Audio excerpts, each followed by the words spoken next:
Hi, I'm James from Chaosium. I sat down with Mike Mason, who is the creative director of Call of Cthulhu, and we talked about 5 simple ways that you can improve being a keeper and running games of Call of Cthulhu. I'll jump across to that interview in a moment, but first, I want to talk about the channel quickly. You might notice that we are really close to 10,000 subscribers. If you haven't already subscribed, please do. It helps us out, it lets us make more videos like this, and we'd really appreciate it. Thanks for watching, and enjoy the video. So I see a lot of people asking a lot of the time about what are the ways that they can improve their game, basically, of Call of Cthulhu. There's lots of advice out there. I've kind of distilled it down into, I guess, five-ish key things that I think are, generic across most games that I think they could be useful. They are about plotting, story, clues, presentation, and skill rolls. Are these going to be in order of importance, or is it just 5 points generally? Not really in order of importance. They're all kind of equally valid. It just happens to be the way that I wrote my list down. Fantastic. Well, let's start with plotting then. What advice do you have there? And what you need to just understand, I guess, is, what is a plot? Well, very simply, it's an outline story with a beginning and hopefully more than one end, because it's not a novel you're writing with a definite ending. It could end in a number of ways. So the plot is kind of taking that into account. You need a definite setup, and that could be a range of things. If you're writing for a published scenario, you might not know who's going to play it, so you have a range of potential ways to bring the investigators in. But if it's for your home group, then you only need one, because you know who the group are and they're investigators. So you have a definite beginning, and you don't need to worry about the middle bit to some degree, because I'll cover that in a minute. But the end is, how did it build to a climax? How did it end? And so having a 2, 3, 4, 5, just small options of different ways the player characters might come to a conclusion. And obviously that might mean winning, failing, all getting eaten, blowing the house up, whatever it might be. All the different ways that they could do it. Do they use combat? Do they use magic? Do they use their clever skills and make something or do something, or do they run away? There's five or 4 potential endings, just to quickly think through and make a little note about how that might look at the gaming table. So that's your beginning and endings in your plot. And what your role then is as keeper is to interact, or to enable the players to interact with that plot. And ultimately what that means is the players get to tell their version of the story. It's not your story anymore. You created the base outline, but actually the experience of gameplay is to create this shared story. And it may not be quite the story that you originally imagined, but that's okay. And ultimately it becomes, the player's investigator's story. So should your goal be to make all of these different options the players can follow as exciting as each other, or is it just making sure that you have something in place for each one so that you don't get caught forcing them down a single rabbit hole? It's really about a little, not huge amounts of preparation, but a little bit of preparation to just, so you don't get stuck in the moment, that you don't get caught out. That's really what we're saying, is to try and give you the tools, so you've thought it through a little bit, to allow the play to just to flow. So you're not stuck. Okay, so the players decide to blow up your haunted mansion, and that kind of destroys the big climax you had, where you had them all in the attic casting a ritual to speak with the ghost or dispel it, and they instead of blowing up the house. But what would that actually mean? How do you repair the scenario from that? Because maybe the ghost in the attic follows them home in that case, or appears in the flames of the burning building and then does the kind of thing it was going to do. Just think about what the change of circumstances means to the plot, and just adapt it. It doesn't mean you have to change it greatly, but you just go with the flow, in the direction the players are going to some degree. I think talking about plot segues really nicely into your second point, which was story, right? Yeah. This is a fairly simple and straightforward point. and this is often said, for Call of Cthulhu, story is everything. It is the story that we come for. It's the story that we interact with and the story we create that we actually enjoy. That's the gameplay experience. It isn't the acquisition of, gold and becoming superhero characters. That is, that's a byproduct potentially, but it's not why we're playing Call of Cthulhu specifically. We're playing it because it's an engaging mystery or frightful encounter, night of horror that we've got to deal with, survival horror. That's why we're playing it. It's a story. So the story is everything. So the tip is, don't be afraid to bend or change the story to suit the direction of the play. It kind of mirrors what I've just said about plotting, but it's just putting it in a slightly different way.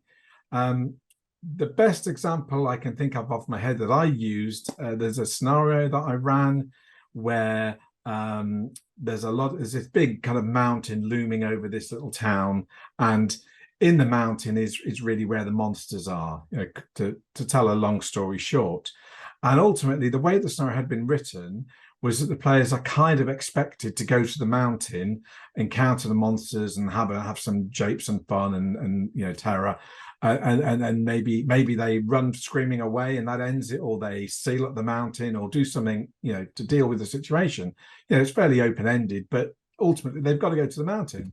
And the players kind of just never wanted to go to the mountain because they just knew it was bad news. They just kind of like, I think we've got all the legitimate reasons not to go to the mountain. We'll just wait here and see what happens, kind of thing, which you can get with some players, particularly experienced players who kind of don't want to kind of throw their characters into the fire of the mythos, which for me is part of the fun. But that's there you go.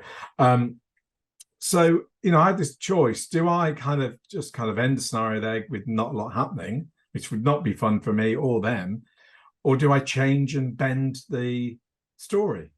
And that's what I did. So rather than wait for the players to go to the mountain, I had the mountain come to the players. So the monsters, leak out of the mountain and all come and, attack the town effectively, which wasn't how it was written, but it was just bending the plot slightly, just twisting it to make it. And in fact, it became far more exciting because of that, because I had this kind of sudden event happen that changed everything, which is often quite cool in Call of Cthulhu. So that's kind of what I mean by bending and changing the plot on the story.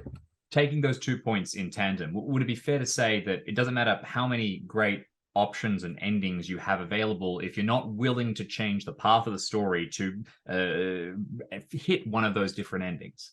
Well, that's right. I mean, otherwise, it's like I said, otherwise you might as well stop playing and write fiction, because then you have complete control over your story and it plays out exactly as you intended and wanted. But that's not a role-playing game. A role-playing game is a shared social experience where you're building a consensus of fun around a consensual story in that sense.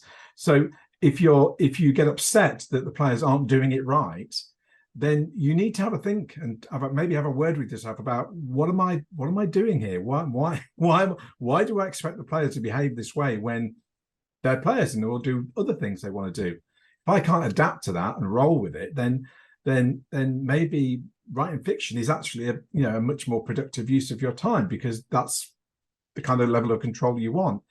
Being a keeper, it's about letting go of control a lot of the time. And if you can kind of get into that mindset, your games will improve. So what about your third point then? Let's talk about presentation a little bit. So as a keeper, the presentation of the world is really important, because if you don't tell the players there's a clue there, how will they know there's a clue there? If you don't tell them that it's raining, how do they know it's raining? It's a very simple example. So your presentation is key. The players see the world through what you tell them it is. So it's a useful tool, not only in terms of information, in terms of pure gameplay kind of mechanics and rules and clues and roles, but actually with a game like Call of Cthulhu, about building atmosphere.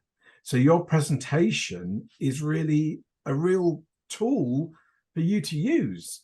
And obviously, if you you go and look at the Malleus Monstrorum Book of Monsters, there's a lot of information about how to present monsters in games and not to use the names that we give them, and just to present them as unknowable things, because it's more scary that way.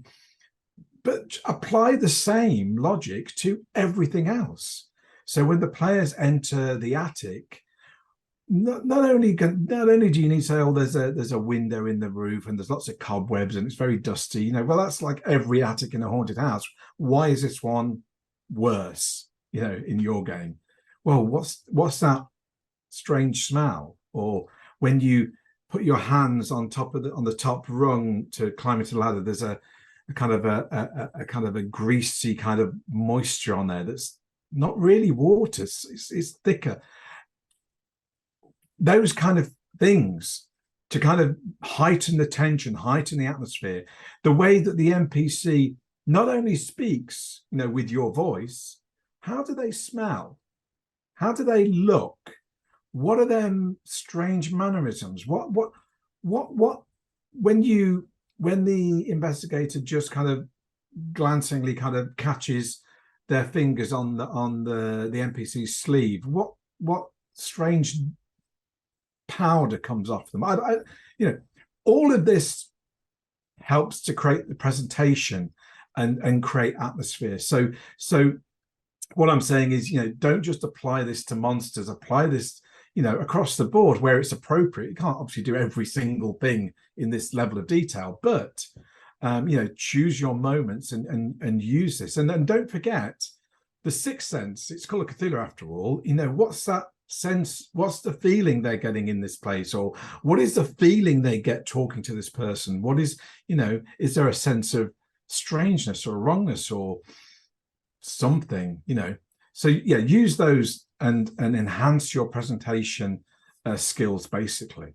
Here's a quick question about that. How do you know when you've done enough? How do you know when you've gone too far? What's a metric you can use to read how effective your characterization is being? I guess the really good trick is not to monologue.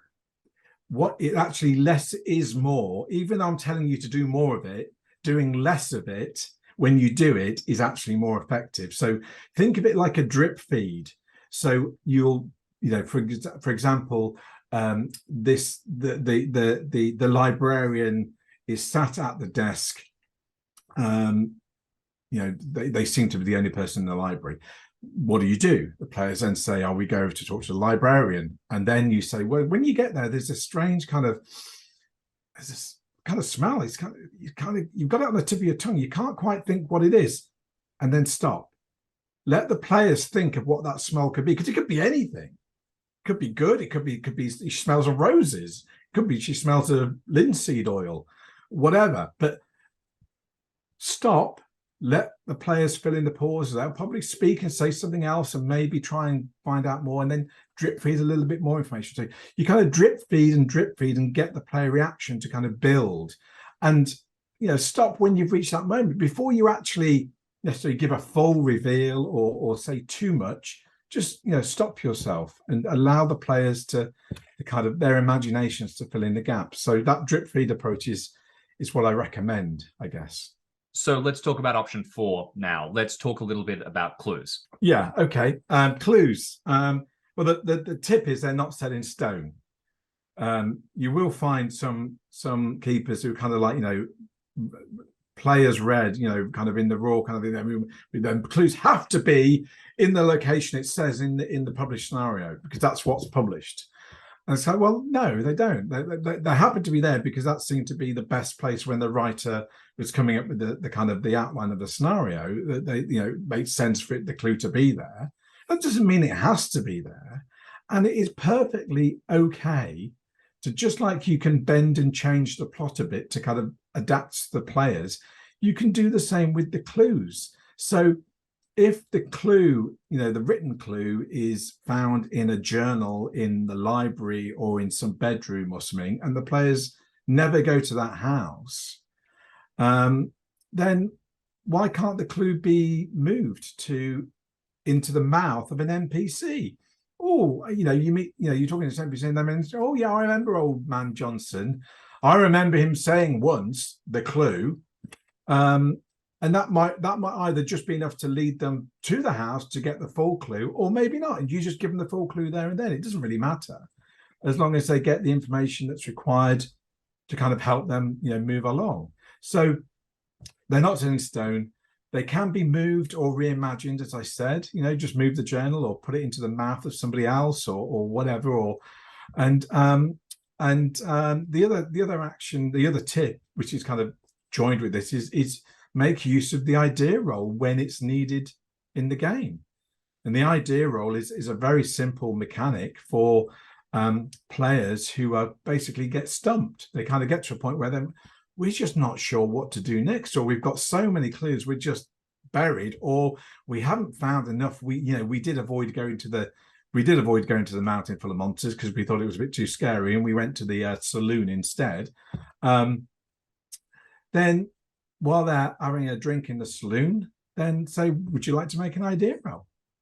And they can make an idea roll. It's a straightforward percentile roll. And it doesn't matter if they pass or fail the roll, they will get a clue that will get them back on track. It just depends in terms of pass or fail, how conveniently they get the clue, or if any trouble comes with it. If they fail the idea roll, they get the clue, but some added kind of consequence happens, and that's appropriate to the kind of the scenario you're playing, and obviously is different in every case. But that idea roll is a really useful mechanic, particularly with newer players, or players where it's a very complex and layered kind of adventure you're running with lots of things happening, and people people can forget between sessions important stuff sometimes, and that's just perfectly human. So it's okay to kind of say, hey, use this mechanic. This is what it's there for. Well, talking about mechanics, the final point, skill rolls, is the only one that sort of is explicitly about a mechanic. That said, it is the foundational mechanic of the whole game. But tell us about this fifth point. Tell us about skill rolls. There is a habit of players and keepers to do the following. As a player, you go, oh, can I make a roll? Or as a keeper, you go, the player says something and you go, oh, make a roll. And the tip is, try not to do that ever. And if your players do it, here's how you respond. You say, what are you trying to achieve? What is your goal here? Yeah, because like the rule book says, always try and define what the goal is before deciding what the role is. Yeah, goal before role. So determine what the goal is, because a number of things can happen once you understand the player's goal or your goal as keeper. If it's the player's goal, it may be they don't need to make a skill roll, because actually it's a minor bit of information that you can just say, actually, your experience and skill level means you don't really need to make a roll. You kind of know this, and here's what I'm going to tell you. Or it may be that actually they say something, and actually the role actually is a different role. They thought they needed to make a credit rating roll, and actually they need to make a persuade roll in this case, or some other skill roll. It's more actually, now you've got to the bottom of what they want to achieve, actually this skill is going to work better. So you define the skill after the goal. In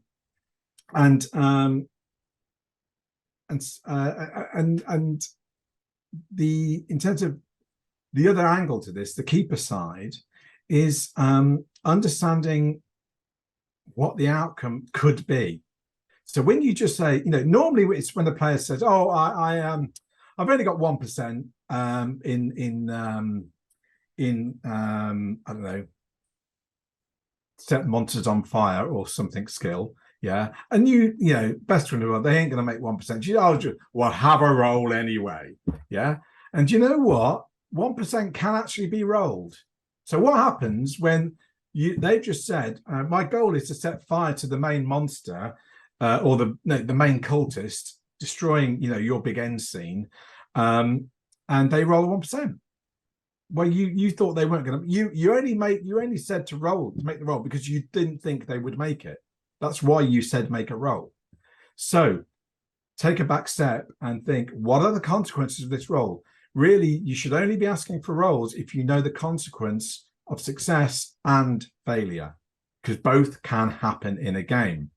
Nothing is assumed. And, especially, like the 1% thing. And if you're using optional luck spend, they can make any roll if they've got the luck. So don't assume they won't make the roll. Assume they will, but equally know what it means if they fail the roll, for the consequences and how it drives the story along in both directions.